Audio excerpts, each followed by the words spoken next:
দেখো ওই যে নিচে দেখ, ওই যে দেখ, দেখো বরফ পড়তেছে। বরফ এটি বলে কি জানো? শিল, শিল, শিল পড়তেছে, শিল। এটা কি বলে জানো বাংলাদেশে? শিল, শিলাবৃষ্টি বলে, শিলাবৃষ্টি। জীবনে দেখছো এই প্রথম দেখছো? ও দেখ, আমিও প্রথম দেখতেছি জাপানে। বন্ধ কর, বন্ধ কর, ঘরে ঘরে করে। ওই দেখো, এই দেখো, এই যে দেখ বৃষ্টিতে শিলা এখানে পড়তেছে, শিল এখানে পড়তেছে।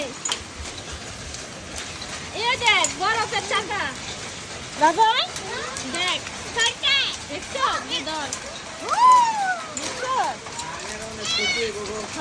এইবার ধানের অনেক ক্ষতি হয়ে যাবে দাদা শিলা বৃষ্টিতে।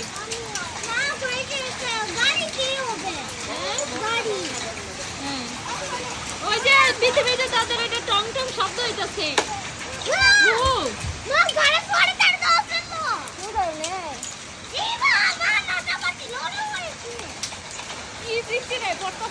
আমি এর প্রথম দেখলাম, বুঝছো? তুমি দেখছো কোনো সময় জাপানের শিলাবৃষ্টি? অল্প, আমি তো দেখি নেই। এটা এটা খাওয়া যায় কিন্তু কিতা নাই তো হেরে পড়ছে। এটা কি? এটা এটা কি? বড় বড় পড়তাছে গো। বন্ধ করে দিয়ে এবার দেখ দেখ দেখ ঘরে পড়ছে, দেখ এই দেখ ঘরে পড়ছে, দেখছ?